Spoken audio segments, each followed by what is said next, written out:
Hey, what's up everyone? In this video we're taking a look at these, the brand new Nike Zoom Structure 24. Hey, what's up everyone and welcome back to the channel. How are we all doing, people? Let me know in the comments, and while you're down there, tell me, have you got a pair of Nike Zoom Structures? Doesn't need to be the 24, could be the 23, which you may think looks exactly the same. We'll come on to that. Or the 22, whatever. Have you been a fan of the Structure series from Nike? So they've done some very mild updates to the Structure for the 24. We'll come on to those in a minute. But yeah, so firstly, I think the most interesting thing is this. If you go on the Nike website, it does not say anywhere that this is a stability shoe. It uses the word stable once in the description, which I find very interesting. Now, I think this is in the brackets of mild stability. So think New Balance Prism, New Balance Prism 2, maybe A6 GT 2000, whatever version you're on. This is where I think this shoe is fitting in. And we do comparisons, by the way, people, so don't worry about them. But it has some form of mild stability. It doesn't have a medial post. If you look here, you'll see, and we'll come on to it, where they put some structure into the medial side, but it doesn't have a medial post. So it's not marketed as a stability shoe, but it does only say the word stable once on the website. Very, very interesting. Now, this shoe's £105, and while we're talking about the cost, let's get into the stats and features first, and then we'll get onto the changes, how it feels and all that kind of stuff, as usual. Okay, so Nike Zoom Structure 24, like I said, you'd be mistaken to be thinking this is a 23 because they're almost identical. We've got a new mesh upper, we've got a zoom unit in the forefoot, we've got the crash pad in the heel. Like I said, we've got this like wall that they've built up in terms of the EVA foam. Now this isn't a React, this isn't Zoom X in here. This is CMP 010. Doesn't say which foam it is, it's an EVA foam. But what they have done is they built it up here in the mold and created these sort of lines here to add structure on the medial side. And they built it up, I don't know if you're going to see that, but they built it up quite a lot to create the sort of stability. But they're using the foam to do it instead of the rails or other technology like plastics and stuff like that some of the other manufacturers use. You've got a very durable carbon rubber outsole, I think it is, on this. It is extremely durable and it's almost got lugs on it. As you can see, I've been down the canal toe pass. Apologies, I didn't have time to clean them. You've got traditional lacing, decent midfoot lockdown across the top of the shoe here. It's wide enough for most feet. It's not a Pegasus 37, so don't be scared about that. In terms of fit, it actually feels more like the Nike Miler than a Pegasus. It's very much a Vomero at the end of the heel, end of the shoe, around the heel. It's very much a Vomero feeling shoe at the back here. Tongue is got plenty of padding on it to make it comfortable. It's got an 8mm drop, 105 quid. I think I said, let's do the weights next. Okay, so Mrs. FORDY'S scales. I'm going to put this bit of tissue on now. Now the reason I'm doing that is to save my marriage. Because if I put that on there and it gets all mud all over it, she'll go loopy. 11.2 ounces, people. UK 9.5, fits true to size. And we've got 318 grams. So, like the predecessor, it's a bit of a fat boy. I think that is about it in terms of stats and features. Okay, now, if you've not seen my gait analysis video, make sure you check it out because I went along to ASICS and we went through my gait and we worked out that basically I'm 50-50, I can run in neutral, but one of my legs needs stability, so ideally I'm looking for a mild stability shoe for those sort of easier runs and that kind of thing. But check that video out, it's an awesome, awesome video. Loads of information in there about pronation, okay, so check it out.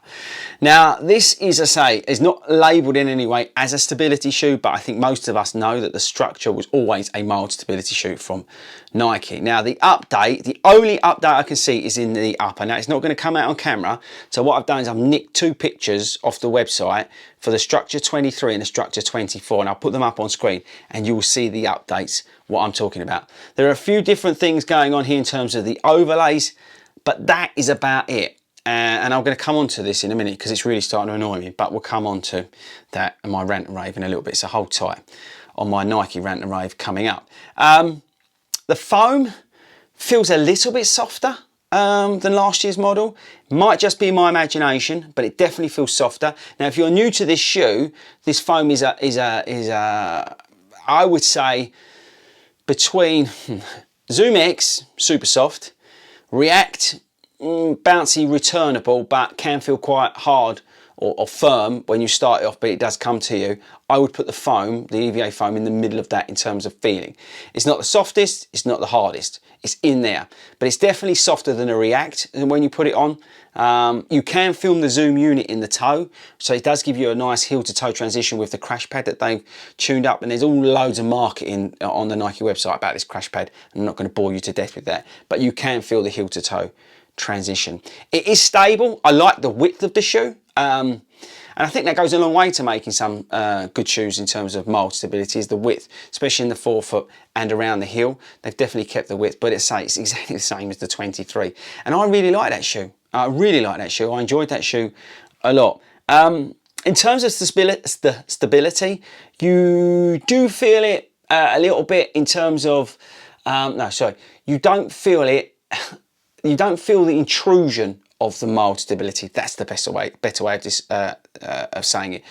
You just feel like you've got a neutral running shoe on, but it's obviously doing some form of sort of mold stability the way they built it up. I think the weight, because obviously this is heavy, a lot of the weight comes from the added foam in here along the medial side. So I think that is a lot to do with the weight as well, but they have got quite a thick upper on it, which they don't really need. But yeah, and that's the other thing with the 23. I remember I got absolutely soaked in that shoe, and it was like running along in like concrete boots, so just be aware of that. But my point, which I'm not really getting to, is the fact that it just feels like a neutral running shoe when you're running in it. It just feels like a little bit like a Pegasus in a way, although that's React. It does feel a little bit like Pegasus. It's low enough so you've got no stability issues in terms of rocking around. And the grip's just fantastic on the outsole. I think that's probably about as much as I can say about the shoe. If you are looking for a mild stability shoe, this is definitely one to look at. Personally, I'd probably send you somewhere more towards like the ASICS GT 2000, which is just being updated. I would probably tell you to have a look at the Prism, although I didn't particularly think the new update was any good, but I would still send you there. This does exactly what you'd expect from a structure. It does it pretty well. But yeah, that's probably about it, as much as I want to say about the shoe. The next part of this video is going to be me ranting and raving about Nike. Okay, stand by. Now put the shoe down because I'm going to get animated. Now, I don't know about you, but I'm getting a little bit tired of Nike with the sort of Vomero. Well, they've done it with the 16. They've done it with the Structure. They've done it with some of like the Revolution and some of the sort of cheaper shoes, the Winflow, and it's just becoming annoying because all they're doing is changing like the smallest thing, right, and then putting it out there and expecting us to buy it. Now I appreciate that I'm, you know, part of the problem because I'm buying them, reviewing them and all that kind of stuff, right, and I get all that. But what they're doing is just, I just think they're just being lazy. And Saucony, right, I'll give you an example. Saucony get a pass here because Saucony have changed all their uppers pretty much in 2021. That's all they've done, you know, the Ride and things like that. But they've actually, with the Ride, the Triumph they shaved weight. With the Pro, the Speed, you know, I think the uppers were actually improvements on the shoe. But what Nike have done is just, well, they've just, yeah, they've gone, here you go, here's a little different material that we're getting off of another shoe, with another mass-produced shoe, and going, here you go, we want 105 quid for that. Now, I appreciate, look, I'm not an idiot, right? And I know it's big business, and I know that's the way they work, and all that kind of stuff, right? These are absolute machines, and these shoes are mass-produced. But they just lost their way. I think the guy or girl who's sitting in their running shoe department and is doing their daily trainers needs a massive kick up their bum. I'd be very interested to sit in their appraisal, wouldn't you? And say to them, oh, so what do you think, how have you done this year? Well, I just basically stuck out the same shoes, but I changed the uppers and I thought no one would notice. Because that's all they've done. And I think really, it's getting to a point where they're just taking the mickey. Now, I know we don't have to buy the shoes and we can go elsewhere and buy the shoes. But they're such an innovative company, right? And this is not an anti-Nike video, because I love the Alphafly, Vaporfly. Pegasus this year was good, to a degree, even though it gets warm. The Peg Trail 3, I've got 2 pairs. I absolutely love that shoe. So it's not an anti-Nike video in any way, but I just wish that they would really seriously up their game. What they're doing here is just lazy. And as I say, I know there's been a pandemic and all that kind of stuff. I totally appreciate that. But the changes they've made to this Structure 24, you could say it's a 23, and what they did with the Vomero and the other shoes I mentioned, it's almost, yeah, it's just ridiculous. I don't get it. I don't get it. With a company that big, which is so awesome. You look what they did with the Olympics in terms of the shoes they produced for the runners out there, and what they did, like Kipchoge and stuff like that. It's amazing, right? And I'm not hating on them. I'm really not. I know it sounds like it, but I just think, you know, right now, the other companies, the other brands are doing such a better job. Asics this year, New Balance to a degree. You know, and the other, like I said, I mentioned Saucony, they get a pass this year. But Brooks, don't get me started on Brooks. Brooks is another shoe company that, you know, we need to go in. You and I need to go in and have a chat with their running shoe department, because, again, I think they're still stuck in 1987. But I'm talking about Nike today, and it's just, yeah, it's just irritating me, and I wanted to share my irritations with you. Be nice in the comments, people. This is, as I say, not an anti-Nike video, but I'd be interested to know if you're feeling the same. I just think, like as I said, they're just getting a bit lazy. They really, really need to up their game. I know I've said it in a couple of videos now, but yeah,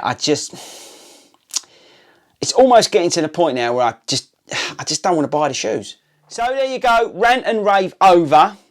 Be kind in the comments. I'll be interested to know if you agree or disagree, but be kind in the comments.